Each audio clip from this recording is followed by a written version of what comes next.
Peter, and I hope he still salvaged that game. But like I say every week, this isn't about the players themselves that you should be like listening to and taking 100% into consideration. It's about the process and just where somebody else's thought patterns are. So that being said, we're dealing with a cash game lineup this week, submitted on Twitter by Daniel Moeller. My apologies if that's not the correct pronunciation, but Twitter handles are tough to figure out sometimes. So, but Daniel submitted this one to me, and we're gonna go ahead and break it down.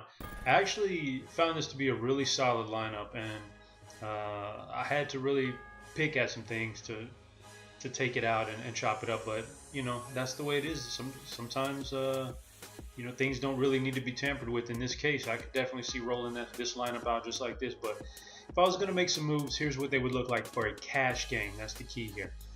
I would start off by taking out Amari Cooper at the price tag. Pretty hefty. I expect him to do pretty well this week, but he is a wide receiver. He is a hit or miss kind of guy, and at this price tag in a cash game, there's a good chance, as we've seen several times this year, he could dud out here and spend a lot of money on him, and then he kind of blows up your team. So for the sake of this team, salary wise, I'm going to take him out because I think there's another guy we can plug in there, and that guy is Tyler Boyd from Cincinnati. Super cheap price tag here, and that's the key in cash games. You just want to stuff as many of these cheap guys on your team because they don't need a whole lot to multiply their salary, and that's kind of where you're looking for, and you want to be able to fit some studs on there later on, and Boyd gives us the chance to do that. Last week after AJ Green went out, he went for 6 catches, 54 yards, and a touchdown. AJ Green's going to be out again this week, as is Giovanni Bernard.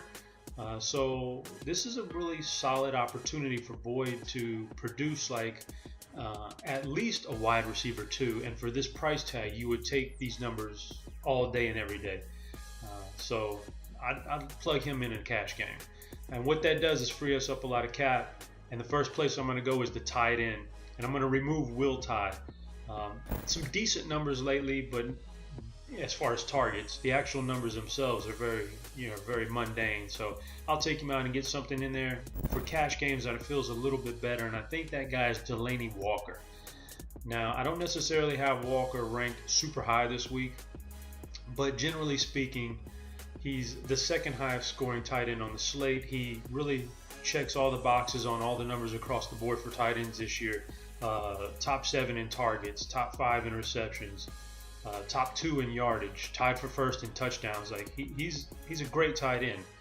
So it's a good price tag. You're avoiding a couple of the higher price tags here, and you're getting Delaney Walker on your team. I think that's a much better cash play than Will Tye, so that's a strength right there. Now I've got some extra cap left over. Not necessarily anything I want to spend up on with the other spots, so I'm going to go to kicker here, and I'm going to get out the min salary kicker. Now I would never pay up for kicker necessarily, but I have the extra money, so I can do that this week. I think it's a good strategy. You take out a guy who's very iffy, like Dan Carpenter.